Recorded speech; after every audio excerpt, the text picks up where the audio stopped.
नमस्कार दोस्तों, आपका फिर से एक बार फंडामेंटल एकेडमी में स्वागत है। और अब हम इस वीडियो में द्विघात समीकरण के तीसरे पार्ट यानी पहला दो पार्ट में हमने पहले पार्ट में या द्विघात समीकरण से संबंधित गुणधर्म को देखा था और दूसरे पार्ट में हमने कुछ सवाल सॉल्व किए थे जो एक नंबर के आ सकते थे या 2 नंबर के सवाल पूछे जाते। जैसे इस बार के मैथ के एग्जाम में पैटर्न है 1 नंबर, 2 नंबर और 5 नंबर। तो जैसा कि हमने पिछले दो वीडियो में 1 नंबर के क्वेश्चन और 2 मार्क्स के क्वेश्चन सॉल्व किए थे, इसमें अब हम 5 नंबर के क्वेश्चन को सॉल्व करेंगे। और ये लगभग ऑलमोस्ट, अगर मैं हर साल ना कहूँ तो अगर 5 साल के क्वेश्चन देखो तो हर 4 बार तो ये जरूर पूछा गया है द्विघात समीकरण से क्वेश्चन जो पूरे 5 मार्क्स कैरी करता है। पूरे 5 मार्क्स, पूरा 5 मार्क्स अगर आप सॉल्व कर दिया तो समझिए 5 मार्क्स आपके। लेकिन 5 मार्क्स तो आपको फ्री में मिलते हैं नहीं, एक सॉल्व करने के लिए आपको 2 मार्क्स। तो ऐसा क्या है इस द्विघात समीकरण के क्वेश्चन में कि नॉर्मल क्वेश्चन सॉल्व करने मात्र 2 मार्क्स, लेकिन ये क्वेश्चन सॉल्व करने आपको 5 मार्क्स मिल जाते हैं। तो इसका उत्तर यह है कि ये एक भाषीय क्वेश्चन है जिसमें आपको लैंग्वेज का उपयोग किया गया और इससे अब आपको पहले समीकरण बनाना है फिर उसको सॉल्व करना है। तो समीकरण बनाना एक बहुत बड़ी चीज है जिसके लिए आपको प्रैक्टिस करनी पड़ेगी। कम से कम 10 से 12 क्वेश्चन इन सब से संबंधित आपको बना के जाने होंगे कि मतलब क्वेश्चन क्या कह रहा है। क्वेश्चन को अगर जो कह रहा है उसको अगर आप फॉलो कर रहे हैं तो आपका समीकरण बहुत आराम से बनेगा। देखिए जैसे मैं समीकरण क्वेश्चन 1 का बनाने लगी, क्वेश्चन 2 है, क्वेश्चन 1 का समीकरण बनाने जा रहा हूँ।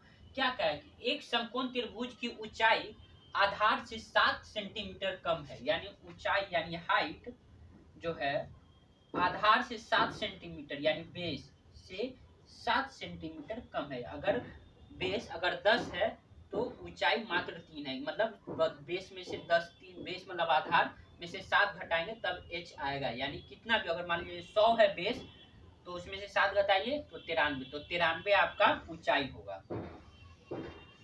तो मैंने क्या कहा कि ऊंचाई कितना है, आधार से 7 कम है, यानी आधार क्या है ऊंचाई से 7 ज्यादा है। उल्टा अगर आप करिए, अगर मैं किसी से 10 रुपया कम हूँ इसका मतलब कि उसके पास मेरे से 10 रुपया ज्यादा है। अगर ऊंचाई आधार से 7 सेंटीमीटर कम है इसका मतलब आधार ऊंचाई से 7 सेंटीमीटर ज्यादा है। यहाँ ऊंचाई कम है यानी हाइट कम है बेस से। अगर हाइट बेस से कम है तो इसका मतलब बेस हाइट से ज्यादा है। तो मान लीजिए, माना कि पहला क्वेश्चन, यानी हम किसी को पहले एक 2 टर्म रहेंगे दोनों गायब रहेंगे इसमें, आपको तो पहले एक तो मानना पड़ेगा कि क्या है। तो माना कि ऊंचाई बराबर x, तो ऊंचाई क्या है आधार से 7 सेंटीमीटर कम है। ऊंचाई आधार से 7 सेंटीमीटर कम है यानी आधार ऊंचाई से क्या है 7 सेंटीमीटर ज्यादा है। तो इसके अनुसार आधार बराबर क्या हो जाएगा, क्या दिया है ऊंचाई से 7 सेंटीमीटर ज्यादा, यानी ये हो गया x बराबर 7। ये मैंने आपको लिखने के लिए समझा दिया। तो ये आप ऊंचाई प्लस 7, ऊंचाई कितना माना है x, तो ये हो गया 7x प्लस 7। तो ये आपको मैंने समझाने के लिए लिखा दिया। तो प्रश्नानुसार आधार बराबर 7x प्लस 7। अब ये भी दिया है कि कर्ण कितना है, एवं कर्ण बराबर क्वेश्चन में दिया हुआ है, देखिए कर्ण दिया हुआ है बराबर 13 सेंटीमीटर। अब हमको इसका क्या कहा है, तो अन्य दो भुजा यानी ऊंचाई और आधार दोनों निकाले। तो अब मैं आपको एक फैक्ट बताता हूँ। आप समकोण त्रिभुज में जानते हैं, तो क्या जानते हैं कि अगर ये बेस है, ये हाइट है, सॉरी ये बेस हाइट और ये इसको एल बी या एल है लेंथ और ये बेस है और ये हाइपोटेनस है, तो क्या होता है L square plus B square बराबर एच स्क्वायर। ये आपका रूल है, यानी लंब का स्क्वायर प्लस आधार का स्क्वायर बराबर कर्ण का स्क्वायर। तो यही अगर आपको ये स्ट्राइक नहीं करेगा, समकोण त्रिभुज आपको इसी के लिए दिया ही गया कि आपको स्ट्राइक कर दिया। क्यों, क्या है कि दो भुजाओं के वर्गों का योग तीसरे भुजा के वर्ग के बराबर होता है। यानी हमको ये जो है ये दिया हुआ है, ये कितना दिया हुआ है 13, और इसका स्क्वायर और इसका स्क्वायर को अगर जोड़ दे तो इसके स्क्वायर के बराबर हो जाएगा। तो जोड़ते हैं तो समकोण त्रिभुज में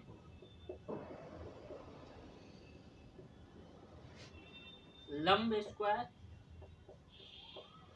प्लस आधार स्क्वायर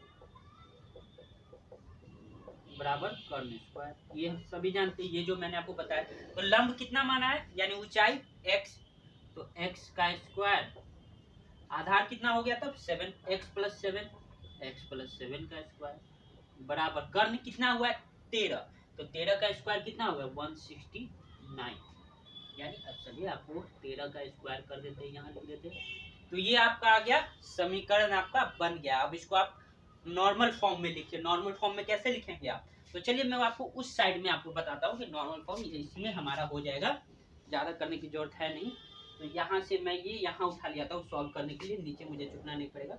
x प्लस एक्स 7 का स्क्वायर बराबर 13 का स्क्वायर, यही है समीकरण। अब हमको x का वैल्यू निकालना है, चलिए निकालते हैं। एक्स स्क्वायर ये तो ऐसे ही रह जाएगा, प्लस एक्स प्लस 7 का होल स्क्वायर, तो इसको तोड़ेंगे a प्लस बी का होल स्क्वायर, तो एक्स स्क्वायर प्लस 2 गुने एक्स गुने 7 प्लस 7 का स्क्वायर बराबर 169। ये तो आपको इतना तो आ ही जाएगा, आप सॉल्व करिएगा। तो चलिए करते हैं, यहाँ देखिए एक्स स्क्वायर 2x स्क्वायर, और देखिए 2 और 7 को गुना करेंगे 14x प्लस 49, और ये बराबर 169, सिंपल सा ये आ गया। अब चलिए फिर करते हैं, इसको सॉल्व करते हैं। 2x square plus 14x plus 49 minus 169 बराबर 0, ये प्लस है भाई, इधर आ गया तो माइनस। तो 2x स्क्वायर बराबर 2x स्क्वायर प्लस 14x बराबर प्लस, सॉरी 9 में से 9 गया 0, 16 में से 4 गया 12, ये माइनस का साइन होगा क्योंकि माइनस का मान ज़्यादा है, बराबर 0। अब इसको और करते, देखिए दो सब में है, इसमें भी 2 है, 14 में 2 होता है, 120 में, तो क्या करते हैं 2 कॉमन लेके उधर फेंकते हैं। तो 2 कॉमन लीजिए, एक्स स्क्वायर इसमें क्या हो जाएगा 7x, और 120 में से 2 कॉमन लेंगे तो कितना हो जाएगा 60 हो गया। 2 इधर गुना में उधर गया तो भाग, और 0 में 2 से भाग देंगे तो 0 ही आता है, तो हम इसको डायरेक्ट लिख सकते हैं, 2 हटा ही देते हैं। चलिए तो x square plus 7x minus 60 बराबर 0, ये आपका हो गया। अब हम 60 को सॉल्व करेंगे।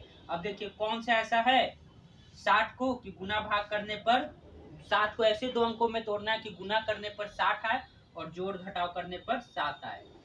फटाफट फटाफट बताइए, जैसे 2, ये हो गया आपका, ये रफ है 30, 2 15, 3 5, यही हो गया। देखिए अब चलिए हम करते हैं, जल्दी जल्दी करते हैं। देखिए हमको तोड़ना है और लाना है जोड़ घटा कर। तो पहले अगर 2 दूना 4 और 3 पचे 15 करते, तो 4 और 15, 15 जो 60 तो होगा, लेकिन 15 में 4 घटाएंगे तो 11 आएगा, 7 हमें नहीं मिलेगा। अब इसको फिर करते हैं। अब हम करते हैं क्या कि 5 या 15 और 2 दूना 4 तो हो गया, इसको करते हैं। अब तीनों को लेते हैं और इसको अकेला छोड़ते हैं, तो 2 दूनी 4, 4 तिहाई 12 और 5 मिल गया हमें। 12 में से 5 जाएगा तो हमें 7 मिल ही जाएगा, और 12 25 60 होता ही है, तो हमें 2 अंक अपना मिल गया। तो चलिए करते हैं। अब यहाँ प्लस है तो किसका मान ज्यादा होना चाहिए, प्लस किसके साथ होना चाहिए, बड़े वाले के साथ। तो चलिए x square plus 12x minus 5x minus 60 बराबर 0, इसको सॉल्व करेंगे तो क्या आएगा, इसमें से अगर कॉमन लेते तो x कॉमन लेंगे, x प्लस 12, इसमें से माइनस 5 कॉमन लेंगे तो x प्लस 12 बराबर 0। देखिए दोनों सेम आ गया, ये आ गया x माइनस 5 और x प्लस 12। अब x का वैल्यू दोनों निकालते हैं, चलिए ठीक है। तो x माइनस 5 बराबर 0 करते हैं, तो आ गया x बराबर 5, और x प्लस 12 बराबर 0 करते हैं, तो आ गया x बराबर माइनस 12। अब यहाँ हमें पता करना है कि इनमें से कौन सा x का वैल्यू लेना है। अब देखिए यहाँ पे आपको दिमाग थोड़ा सा हल्का सा देखिए, कॉमन से कौन सा x लेना है। अगर हम x बराबर 5 लेते हैं तो लंबाई है, ये क्या है लंबाई, और लंबाई 5 हो सकता है, 5 सेंटीमीटर हो सकता है, चलिए ठीक है। लेकिन x प्लस 12 और x बराबर यहाँ माइनस 12, कभी आपने सुना है कि लंबाई माइनस में होता है, कभी नहीं सुना होगा कि माइनस 2 सेंटीमीटर माइनस 3 सेंटीमीटर, लंबाई कभी माइनस में होता ही नहीं है। तो हम क्या ये वैल्यू लेंगे, तो ये वैल्यू नहीं होगा। तो x का वैल्यू कितना हो जाएगा, x का संभव मान, इसीलिए x का संभव मान बराबर 5। तो 5 हम क्या माने थे, 5 माने थे ऊंचाई, तो इसीलिए यहां से भाई ऊंचाई बराबर 5 सेंटीमीटर और लंबाई कितना है, आधार कितना है, x प्लस 5, x कितना आया आपको, आ गया 5, x प्लस 7, x आ गया 5 प्लस 12 7 बराबर 12 सेंटीमीटर। दोनों भुजाएं आपके निकल गए, 5 सेंटीमीटर और 12 सेंटीमीटर। तो इस तरह से देखिए, अगर आपको ये क्वेश्चन मिल जाता है यहाँ से सिर्फ यहाँ से यहाँ तक, तो आपको 2 मार्क्स मिलते हैं। हमने क्वेश्चन भी सॉल्व किया है, या 1 मार्क्स, ये तो सिंपल है, 1 मार्क्स ही मिलेगा इसमें, आपको तो इसमें कुछ करना ही नहीं है, इतना सिंपल है कि जैसे एक लाइन हो सिंपल सा। तो इसके लिए तो आपको ज़्यादा से ज़्यादा 1 मार्क्स मिलता, ऑब्जेक्टिव में क्वेश्चन पूछा। लेकिन आपने जब क्वेश्चन को पढ़ा और यहाँ से स्टार्ट किया, माना कि ऊंचाई बराबर x, प्रश्न आधार y x प्लस 7 एवं कर्ण बराबर 13 सेंटीमीटर। फिर अगर आप यहाँ से चलते, यहाँ से फिर गए हम यहाँ गए हैं और फिर यहाँ से हम यहाँ आए, तब हमें यहाँ इस सवाल के पूरे 5 नंबर मिलते हैं हमको। तो मुझे अगर मैं कहूँ, अगर मैं एग्जामिनर रहता और मैं स्टेप वाइज मार्क्स देता, तो यहाँ से यहाँ तक के ही मैं 3 मार्क्स दे चुका होता। यहाँ से यहाँ तक आपने जो समीकरण बनाया है, यहाँ तक के मैं 3 मार्क्स देता, फिर यहाँ से यहाँ तक के 1 मार्क्स, और यहाँ से यहाँ तक का जो x का वैल्यू क्या होगा उसका 1 मार्क्स, तब मैं आपको 5 मार्क्स देता। तो ऐसे, तो ये आपको ये वाला जो पार्ट है कि आपको सोचना होगा कि x कैसे ले और उससे संबंध समीकरण कैसे, तभी आप ये क्वेश्चन को हल कर पाएगा, वरना ऐसे ये बहुत हिल ही नहीं पाएगा। आप समीकरण नहीं ला पाएंगे तो आप हल क्या करेंगे। तो इसी कारण आप इस प्रकार के क्वेश्चन, कम से कम 10 क्वेश्चन आप कोई भी किताब लीजिए, एनसीईआरटी की किताब लीजिए, भारतीय बोर्ड की किताब लीजिए, केसी सिन्हा की किताब लीजिए, अभी भी एग्जाम में 1 महीने से ज़्यादा टाइम है। अगर आप एक दिन बैठेंगे और 3 से 4 घंटा लगाएंगे ये वीडियो देखने के बाद, और पार्ट 1 और पार्ट 2, तो आप थोड़ा धीमे दें। सबसे पहले आप सॉल्व एग्जाम्पल से बनाइएगा, और उसके बाद देखिए कि उन्होंने कैसे समीकरण तैयार किया है। देखिए मैंने भी कैसे समीकरण धीरे धीरे तैयार किया और उसके बाद सॉल्व किया है। तो आपको समीकरण तैयार करना आना चाहिए, तभी आप ये क्वेश्चन सॉल्व कर पाएंगे, नहीं तो ये ऐसे क्वेश्चन सॉल्व नहीं होगा। तो मैंने एक क्वेश्चन सॉल्व कर दिया, दूसरा नंबर की ओर हम बढ़ते हैं, दूसरे नंबर क्वेश्चन में। तो चलिए मिटा दिया मैंने ये पार्ट।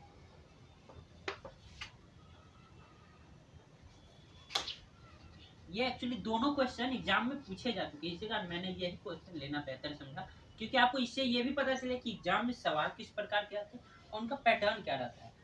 मैंने अभी तक सिवाय एक क्वेश्चन जो था, जो मैंने बाहरी बुक से लिया था, बाद बाकी सभी क्वेश्चन जो मैंने पहले इस पार्ट में और दूसरे पार्ट में हल किया है, वो सभी एग्जाम में पूछे गए सवाल थे। तो मैं अब ये वाला मिटा देता हूँ, अगर आपने नहीं लिखा है तो वीडियो बैक करके भी आप लिख सकते हैं। अब क्वेश्चन नंबर 2 क्या है। एक भिन्न का अंश इसके हर से 1 कम है। एक भिन्न होता है, उसका a बाई b होता है, उसका यदि भिन्न का अंश यानी अंश हर से 1 कम है, यानी ये जो b जो है, b से 1 कम क्या है, a है, यानी ये वाला ज्यादा बड़ा और ये वाला कम बड़ा है, यानी अंश इसके हर से 1 कम है, यानी अंश छोटा होगा और b बड़ा होगा। ठीक है, यानी अंश छोटा हर बड़ा। तो अंश को जो छोटा होता है उसी को पहले x मान लीजिए, आप माइनस के झंझट से निकल जाते हो उससे, तो जो सबसे छोटा होता है उसको मानिए।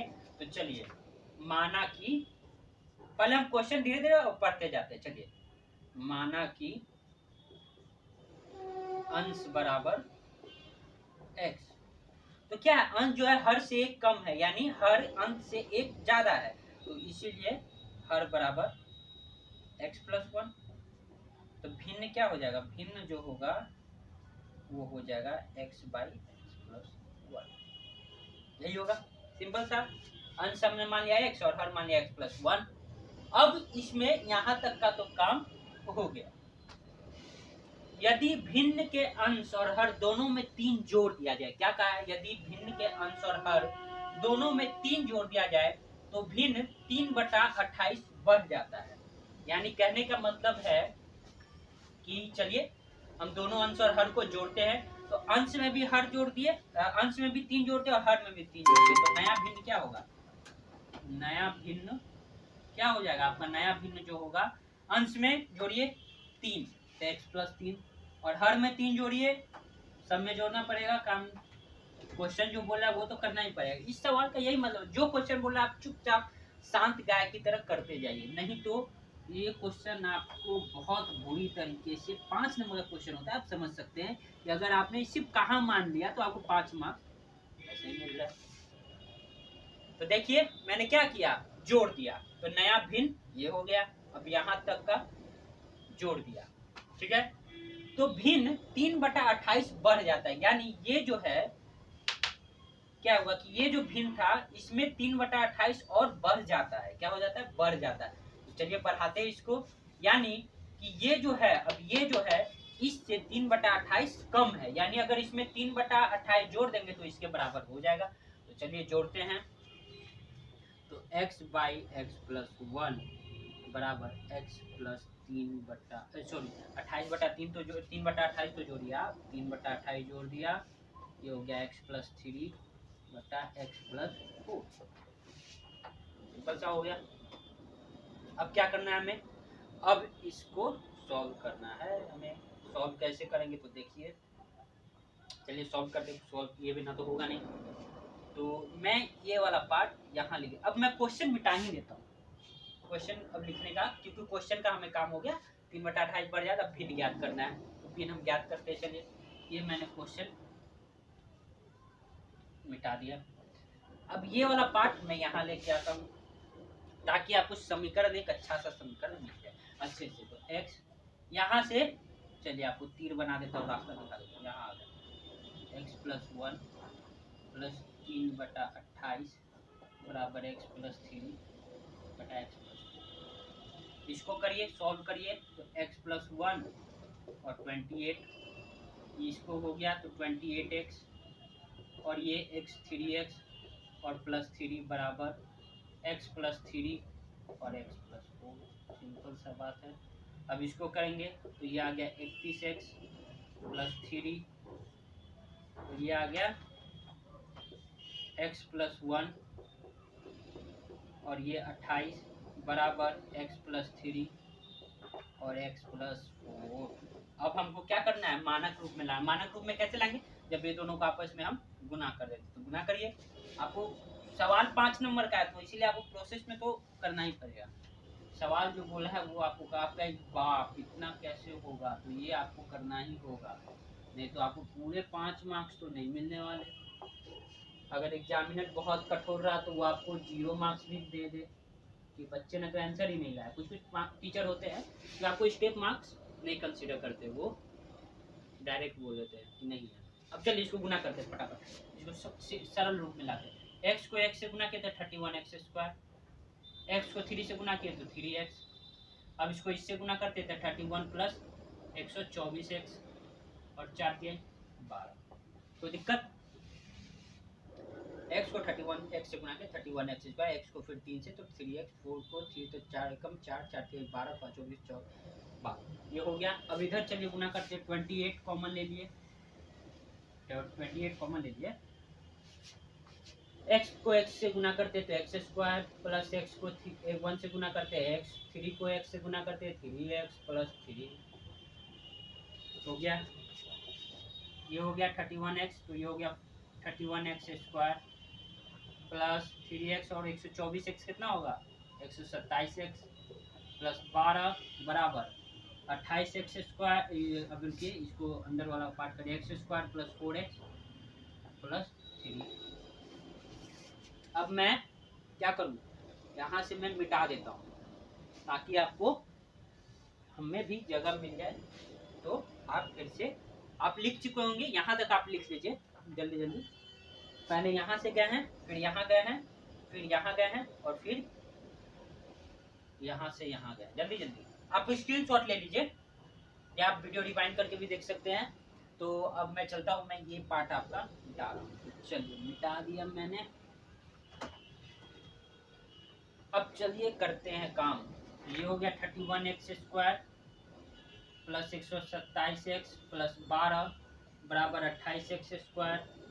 28 दूना 56, 56 चौक 56 गुना 112x प्लस 28 3 8 24 4 हाथ में 2, 3 दूना 6, 6 2 8, सही है। 3 8 24 4 हाथ में 2, और 3 दूना 6 2 8।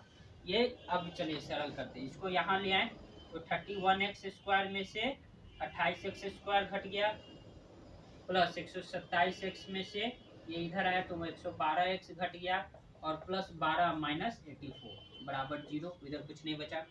देखिए ये 28x² को प्लस माइनस माइनस प्लस था, इधर आया माइनस। ये 112x प्लस था, इधर आया माइनस। ये 84 इधर प्लस था, माइनस आया। ठीक है, अब चलिए घटाइए। ये हो गया 3x², 127 में से 112 गया तो सोचिए, 127 में से 112 गया तो 7 में से 2 गया 5, 15x, 12 ये हो गया -72। अगर 12 में से 84 गया तो -72 बराबर। अब इसको देखिए, सब में 3 कॉमन है बाबू। देखिए आप 3 हटाइए तो ये हो गया x² प्लस ये 15 में से 5 कॉमन 3 लिए तो 5x, और इसमें से 3 कॉमन लेंगे तो ये 24। अरे सॉल्व हो रहा है, एकदम सिंपल फॉर्म में आ रहा है। अरे आपको ऊपर से देख के लगा यार कितना हार्ड है, लेकिन ये तो x², ये 3 है, इधर गुना गया तो 0, 0 से भाग करेंगे तो 3 चला ही जाएगा, तो हम यहाँ पे 3 लिखना ही छोड़ देते हैं। 5x - 24 बराबर 0। अब आपको 24 को तोड़ना है। ऐसे तोड़ना है कि जोड़ घटाने पर 25 आए और गुना करने पर, तो 24 को तोड़िए। 2 12 2 6 2 3, इसको ले लेते हैं। 2 दूना 4, 4 दूना 8, 8 दिया 24 आ रहा है, और 8 में से 3 गया तो 5।